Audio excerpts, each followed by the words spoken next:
She says the dialogues అంటే మేము అక్కడ కూర్చున్నప్పుడు మాకు ఏడుపు వచ్చేసింది. So with you being her co star and giving her the confidence, అంత స్పీకప్ అవ్వడానికి కాన్ఫిడెన్స్ ఇచ్చారు కదా, how did you approach her? I think that was entirely Mrunal. బేసిక్గా ఏమైందంటే ఫస్ట్ డేనే మేము రియలైజ్ అయింది మృణాల్ తనతో ఫ్రెండ్షిప్ చేసేసుకుంది. సో వాళ్ళ మదర్ మాట కన్నా కూడా పాప మృణాల్ మాట వినడం మొదలుపెట్టింది. నాది ఒకటే చిన్ని బిడ్డ అని చెప్పి నేను వెళ్ళి మాట్లాడితే ఇలా చూసేది, okay I'll do one more అనేది, అంతవరకే మేము. బట్ ఎలా చేయాలి, ఏం చెప్పాలి, డైరెక్టర్ వెళ్ళి మృణాల్ చెప్పేవారు, మృణాల్ మళ్ళీ అన్నీ ట్రైన్ చేసేది అనమాట. So all thanks and credit to Mrunal for that. నేను మీ మూవీ చూసాను and I absolutely loved it. కానీ there were few situations in the movie where I've seen more than 2 emotions in your face. Like ఒకటి కోపం, ఒకటి grief, ఒకటి there was some unspoken love. కానీ was that intentional to show that feeling or is it natural to you? చాలామంది యాక్టర్స్కి వాళ్ళ కంట్రోల్లో ఉండదు. I think what you do is you try to get in to that emotion.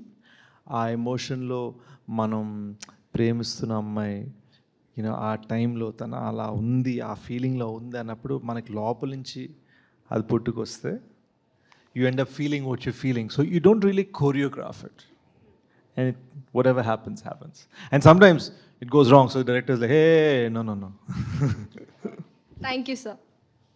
Hi Sesh garu, యూజువల్గా thrillers అంటే ఫ్రెండ్స్తో చూస్తాం, కానీ డెకాయిట్లో ఎమోషన్స్ని చూస్తుంటే ఫ్యామిలీతో కూడా చూసే సినిమాలా అనిపిస్తుంది. సో ఇలా thriller you should be a commentator. Thank you sir. That's so sick. So ఇలా ఫ్యామిలీతో కూడా కలిసి చూసే థ్రిల్లర్ని క్రియేట్ చేయడం మీ ఇంటెన్షనా? సో యాక్చువల్గా నేను ఈ సినిమాని థ్రిల్లర్లా చూడలేదు, మీ థ్రిల్ ఫీల్ అయ్యి ఉంటే మరీ మంచిది.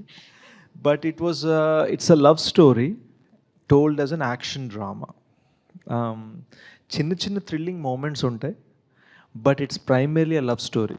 సో మీరు ట్విస్ట్ కోరుకుంటే మీరు చైనీస్ కోరుకుంటే బిర్యానీ ఇచ్చినట్టు ఉంటుంది, కానీ మీరు ఫీల్ కోరుకుంటే what that first love when your 19 feels like and how that same love 13 years later when you're 32 feels like, అదే లవ్ని మర్చిపోలేకపోతే ఎలా ఉంటుందో, all those things we try to address.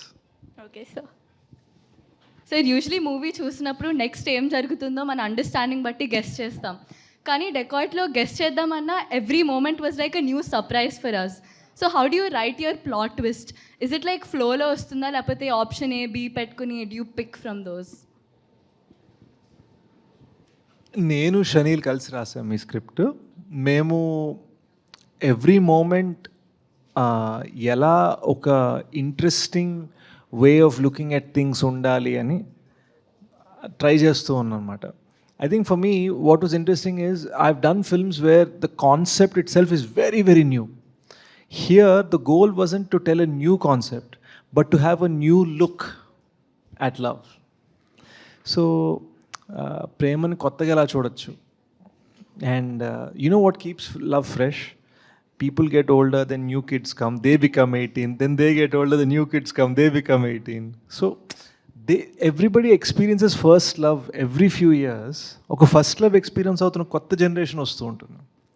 So are feeling was వాళ్ళకైనా సరే love అనేది even just setting beside each other first time ఇలా చేయి తాకుతుంటే ఒక చిన్న ఫీలింగ్ ఉంటుంది. సో అది ఎలా ఉంటుంది అని ఒక చిన్న చూపించాలనుకున్నాము. And we wanted to show that in a very fresh manner by saying all those little things that we don't think about. 13 ఏళ్ళ తర్వాత గుర్తుకొస్తే అవి ఎలా ఉంటాయి అండ్ వాటి మీద చిన్న ట్విస్ట్ ఎలా ఉంటాయి అనేది క్లైమాక్స్లో మీకు తెలుస్తాయి. Thank you sir. Hi sir. So dacoit ఒక ప్రేమ కథ. మీరందరూ మా అందరికన్నా మీరందరూ చాలా ఎక్కువ కాన్ఫిడెంట్ ఉన్నారు అబ్బా. ఓకే, సో ఒక ప్రేమ కథ. The emotion was so raw, especially నీ వెంట నేను అనే సాంగ్లో. My favourite song. Yeah exactly, that was so good. అక్కడ ఎమోషన్స్ ఎంత బాగున్నాయి అంటే లైక్ అలాంటి ఎమోషన్స్ క్యాప్చర్ చేయడానికి like do you take any personal references మీ లైఫ్లో, లేకపోతే is it on screen? I did. You know, my first girlfriend వాళ్ళు నార్త్ ఇండియన్స్ అనమాట. నేను మా అమ్మ సాంబార్ చాలా బాగుంటుంది అంటే నా కోసం సాంబార్ వండాలని చాలా ట్రై చేసేది. బాగాలేదంటే చాలా ఫ్రెండ్ అయ్యేది అనమాట. So it was a big thing. బాగాలేదంటే హర్ట్ అయిపోయేది. సో ఆ చిన్న దాన్ని పట్టుకొని మేము హల్వా అని పెట్టాం ఇన్ టు ద ఫిల్మ్. అలా నా లైఫ్లో జరిగిన థింగ్స్, ఫర్ ఎగ్జాంపుల్ లిఫ్ట్లో ఒక సీన్ ఉంది వేర్ నన్ను వాళ్ళు గోడకేసి తోసేస్తుంటే వాడు ఏడుస్తుంటాడు, వాడికి it's probably one of the scenes that she pointed where he's angry but he's also crying. So ఆ టైంలో నేను ఏం గుర్తెచ్చుకున్నానంటే హౌ డిడ్ ఇట్ ఫీల్ అని నేను గుర్తు చేసుకొని ప్లే చేశాను. So both as a writer and as an actor, you draw upon your own experiences.